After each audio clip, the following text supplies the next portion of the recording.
आज हम जिस विषय पे बात करेंगे वह है घबराना नहीं। मनुष्य के जीवन में जो कुछ भी होता है अच्छे के लिए होता है। घर से हम जब भी निकलते हैं तो कई बार ऐसा असमंजस होता है कि समाज के लोगों से हमारी दो दो चार चार बातें हो जाती हैं। कभी हम गुस्से में उनको जवाब दे देते हैं तो कभी आत्मसम्मान का ठेस अपने जीवन में उतार लेते हैं। संसार में जितनी भी घटनाएं हैं, अच्छी घटनाएं हों, बुरी घटनाएं हों, या कहूं जितनी भी परिस्थितियां हैं वो अच्छे के लिए होती हैं, क्योंकि यह जीवन जब तक चल रहा है तब तक समस्याएं आपके जीवन में निरंतर लगी रहेंगी। समस्याओं का अंत आपको चार कांधों पर ले जाता है। समस्याएं मनुष्य की जब ही अंत होती हैं जब आप चार कांधों पर वहां पर पहुंच जाते हैं जहां मुक्ति धाम होता है। आपको एक छोटी सी कहानी के साथ में मैं आगे की बात समझाना चाहता हूं। उससे पहले मेरी चैनल पर लाइक एंड सब्सक्राइब करिएगा और आगे की बात समझने के लिए अपना आशीर्वाद दीजिएगा। एक बार की बात है जब एक रियासत का राजा और वहां का मंत्री सुबह सुबह बाग में टहल रहे थे। राजा साहब फूल तोड़ने लगते हैं और फूल तोड़ने के दौरान उनके हाथ में एक कांटा चुभ जाता है। कांटा चुभने से राजा साहब को बहुत ही रक्त बहने लगता है। राजा साहब के हाथ में खून आने लगता है। तो मंत्री के मुख से निकल जाता है कि राजा साहब जो कुछ हुआ अच्छे के लिए हुआ। राजा साहब उसकी बात पर क्रोधित हो जाते हैं और बीच सभा में कहते हैं कि मंत्रीगण आप बताइएगा ये मंत्री ने जो कुछ कहा है वह अच्छा है, सही है या गलत है। बात विमर्श होकर सभा खत्म हो जाती है।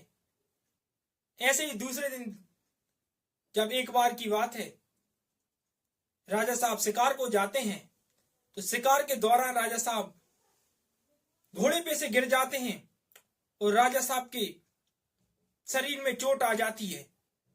चोट आने के बाद वह मंत्री फिर कहता है कि राजा साहब जो कुछ भी हुआ अच्छा हुआ। अब इस बार राजा साहब बहुत ही क्रोधित हो जाते हैं। क्रोधित होने से राजा साहब अपने सिपाहियों से कहते हैं इस मंत्री को कैद में कर लो, इसे बंदी बना लो। बंदी बनाकर सभी सैनिक लोग उस मंत्री को कारागार में डाल देते हैं। उसके उपरांत में जब राजा साहब आगे को शिकार करने जाते हैं एक स्वर्ण मृग को देखते हैं। उसके पीछे राजा साहब अकेले ही चल पड़ते हैं और सिपाहियों से दूर हो जाते हैं। फिर आदिवासी कबीला वाले उनको पकड़ लेते हैं। पकड़ने के बाद और उनकी बलि देने की तैयारी चलने लगती है। बलि देने की तैयारी चलने लगती है।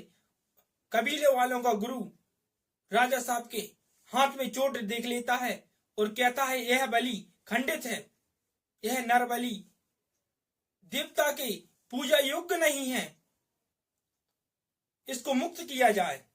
तो राजा साहब को वह कबीले वाले छोड़ देते हैं। फिर उसके बाद में जब राजा साहब अपने दरबार में आते हैं तो दरबार में जब वह यह घटना बताते हैं तो वह मंत्री को बुलवाया जाता है कि मेरी उंगली कटी हुई थी, वो ठीक है, अच्छी बात है। आपने कहा कि जो कुछ होता है अच्छे के लिए होता है, उस बात को मैं प्रमाणित करता हूं, लेकिन मैं घोड़े पे से गिरा था, वह बात कहां के लिए अच्छी थी? जो कुछ होता है अच्छे के लिए होता है। तो मंत्री जवाब देता है कि राजा साहब अगर उस समय में यह बात न कहता और आप मुझको बंदी न बनाते तो आपकी जगह मैं भी बलि चढ़ सकता था। तो यह घटना हमको, यह कहानी हमको यही सिखा रही है कि जो कुछ भी होता है मनुष्य के जीवन में अच्छे के लिए ही होता है। अक्सर हम कई बार गुस्से से वशीभूत होकर किसी से अपमानित हो जाते हैं। अपमानित होने से हमारे मन में बदले की भावना प्रकट हो जाती है। बदले की भावना हमेशा अपराध को जन्म देती है और मनुष्य का जीवन अपराध करने से एक अंधकार में चला जाता है। इसीलिए हम जो भी निर्णय लें, जो भी परिस्थितियों में रहें, बुद्धि से, अपनी तर्क क्षमता से, अपने संयम से काम लेना चाहिए, ना कि गुस्से से वशीभूत। काम करते समय या कहूं हर परिस्थितियों में घबराना ना चाहिए, एकाएक निर्णय ना लेना चाहिए। अब तक आप मेरी बातों को समझ चुके होंगे।